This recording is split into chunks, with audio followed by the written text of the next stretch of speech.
There's an invisible wall. Haven't figured out yet how to get past it. No, I don't get this world at all. You can cover me up, but I'm still inside with nowhere to hide from the hand that tries to steal my cup. But there's another place with a friendly face,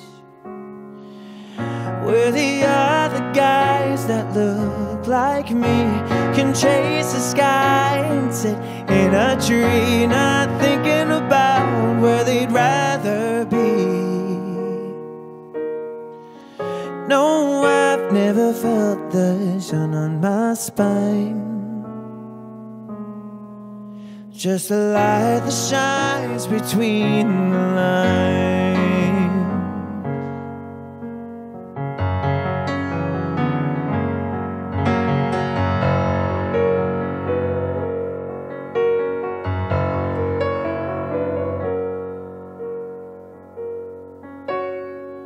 All right, so about this bird. When I was 10, I wanted a dog, but we were not a dog family, so I got a bird instead. And this bird was my world, lived its life on top of my head, shoulder, made it toys out of Connects. And for 8 years was my best friend, and she was mine, I was hers. And then I grew up and I went to college, and you can't take a bird into your dorm room. So Rocky ended up spending the next 8 years under a sheet on a ping pong table in the basement. Now, she got attention every day, but she did not have the same level of attention that she had with me. So then fast forward, I'm home writing, and my boyfriend at the time, I asked him, I was like, I don't know what to write about. He was like, write about birds, you love birds. I have one on my jacket right now, it's a pigeon.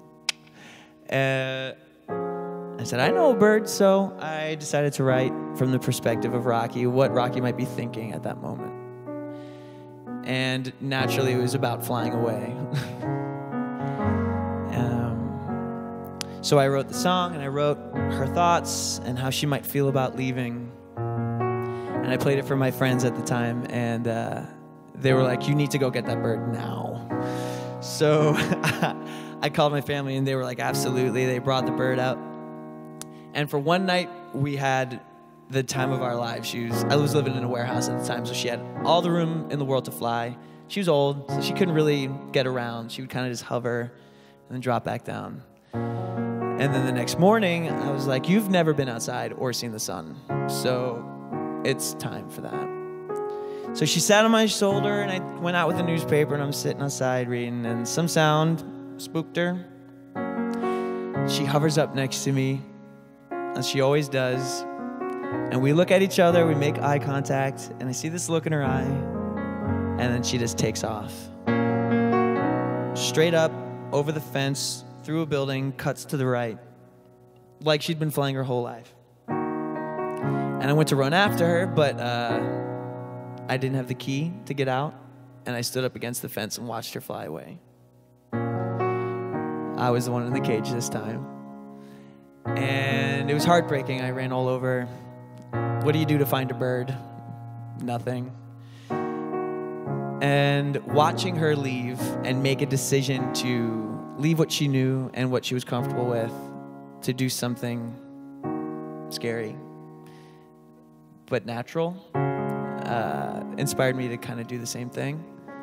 And that was the beginning of like this whole like lost and found thing, to go out and to not be so afraid to find whatever's out there.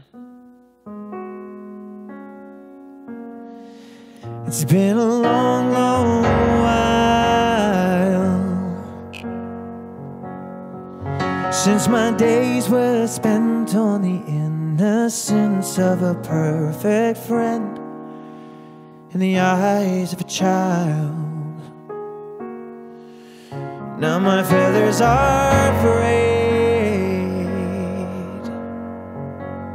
I barely recognize my reflection's eyes as he fails but tries to count the days. But I still recall, just beyond that wall, where the other guys that look like me can chase the sky and sit in a tree, not thinking about where they'd rather be. No, I've never felt the sun on my spine, just the light that shines between the lines.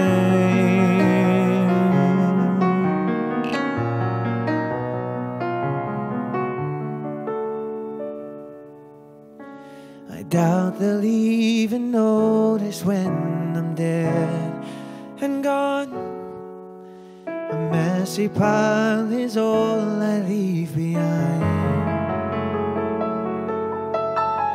Through the lines I'll fly away into the beyond. So fly away, let's fly away, high away from this cage we made.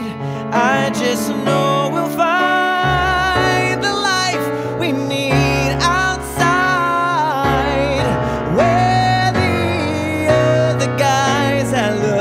like me, can chase the sky and sit in a tree, not thinking about where they'd rather be.